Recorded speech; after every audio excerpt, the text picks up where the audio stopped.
হঠাৎ আপনাকে এক ডাক্তার রিপোর্ট দিয়ে বলল আপনি মাত্র 30 দিন বাঁচবেন, আপনার ক্যান্সার হয়েছে, এখন আপনার শেষ স্টেজ যাচ্ছেন। এটা শুধু আপনি জানেন, আপনার পরিবার কিংবা বন্ধু বান্ধবরা কেউ জানে না।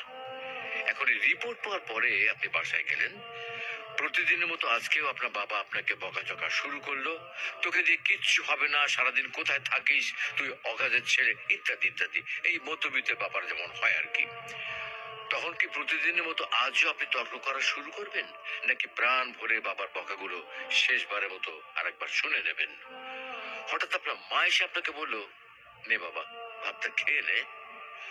আপনার মনে হবে এই বুঝি আপনার মায়ের শেষ হাতের খাওয়া, আপনি আর বাঁচবেন না। আপনি পরম তৃপ্তি নিয়ে খাবেন এবং আপনার কাছে মনে হবে এটা আপনার শ্রেষ্ঠ খাবার, যদিও ডাল ভাত হোক না কেন। আপনি বের হলেন, পুরনো এক বন্ধুর সাথে দেখা, আপনি যাকে মোটেও সহ্য করতে পারেন না, সব সময় তার সাথে কথা কাটাকাটি হয়, আজকেও সে আপনাকে কিছু কথা শুনিয়েও দিল। আচ্ছা, এখন কি আপনি তার সাথে তর্ক শুরু করে দেবেন? মোটেও না।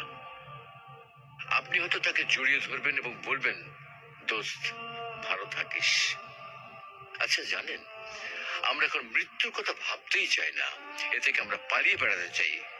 কিন্তু যদি আপনি ভাবেন যে আজই আপনার শেষ দিন, তাহলে দেখবেন সবকিছুই আপনার কাছে ভালো লাগছে। তাই ইগো ছেড়ে দিন, ইনশাল্লাহ আপনার মন ভালো হয়ে যাবে।